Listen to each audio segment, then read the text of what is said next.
Hello there and welcome into the studio. Thank you so much for joining me for the Little Trees Mixed Media Workshop. Hopefully you've had enough time to prep your space and you're nice and inspired to get started, and you've had a chance to look over the supply list so you're all ready. Once you've done all that, we're going to go ahead and get started with our substrates. So what I'm using is a heavy duty watercolor paper. I happen to like watercolor paper because even though it is pretty thin, it actually holds up really well to wet mediums, so that's why I particularly love using it. You could also use canvas, you can use mixed media paper, you could also use one of those wooden canvases, a canvas panel, piece of cardboard that's been treated correctly with some gesso or something like that. It's up to you what you want to actually use for your background substrates. Me personally, I'm going to go with the watercolor. So let's get started. Alrighty, so the first thing that I have is a palette knife. You can use this in any kind of size you want. It depends on you. I have two different sizes. I'm going to use the bigger one here.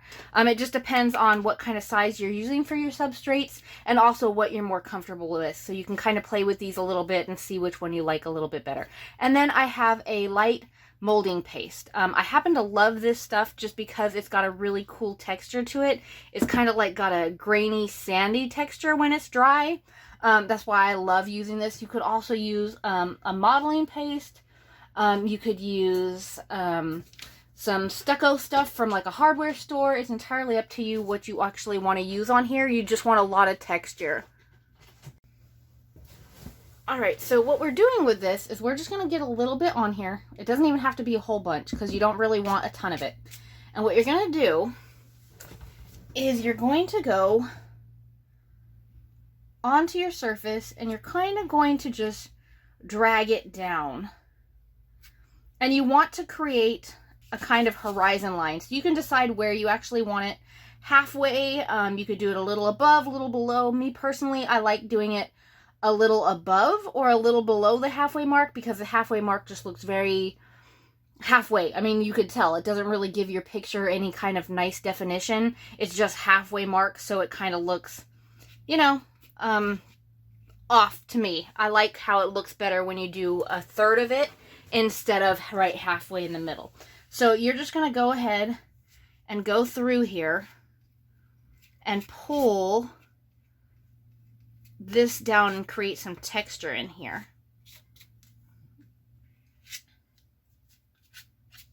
And what I did is I put it onto one of them, and then I'm kind of going back through and just pulling a little bit off and then pulling it onto my other substrates.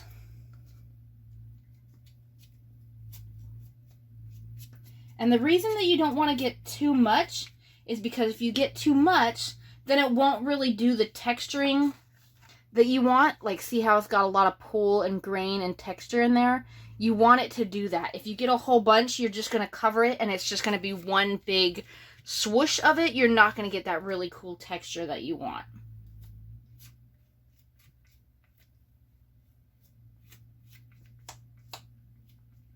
And you don't have to go over the entire piece. You kind of want spots that are not actually covered in the molding paste. You want pieces that are actually going to be part of the paper or canvas or background or whatever it is you're using. You don't want it all to be covered, okay? You want little pieces that are different. And then you can go back in here once you've got it all smoothed out on there. And you could actually go back in, and I'm just kind of dragging it lightly over the top. And it's going to add in more texture to that part that I actually drug. Because you don't want it to be nice and smooth. The point of this is to play with a lot of texture.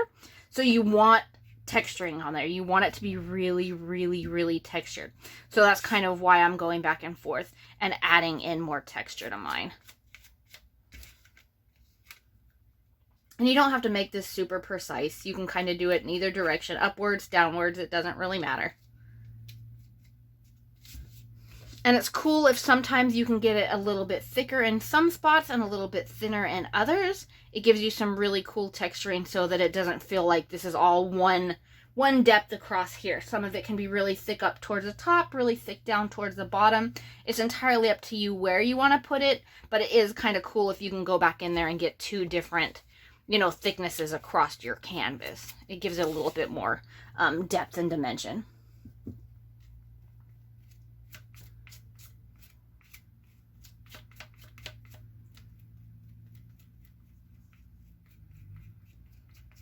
And then the only thing that you kind of want to keep in mind as well when you're doing this is you want not an even edge up here, but you want it to be semi landscapey. I mean, you want it to look like it is actually a landscape up here, because this is going to be our cliff edge.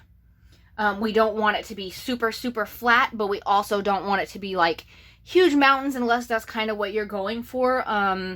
You know, which if you have a bigger canvas than what I'm currently using, mine are just 5x5s, you could get away with that. Like this one here, I have this little tiny indent right here, but it's pretty small. So you can definitely do that, but you want it to make sure it's kind of landscapey. Make it look like it's going to be a landscape, because that's ultimately what we're going to do with it. Okay, and then from here, what you're going to do is you're going to let this dry 100% completely, so that when we move on to the painting lesson, which will be next, you're not going to get this disturbed. You want it to actually set and be completely dry, okay? So if you're using a heat gun or anything like that, because that's what you normally do, just be cautious, because that only heats up the top surface. It does not actually dry anything underneath. So you want to make sure that the whole thing is dry. So typically I will give, depending on how much I use thickness wise, I will give this anywhere between 6 to 24 hours. It also depends on what you're using for that. You might have to test it again based on thickness and see how long it's actually going to take it to dry. Okay, so let these sit here, let them dry out, and then we'll be back for that painting lesson.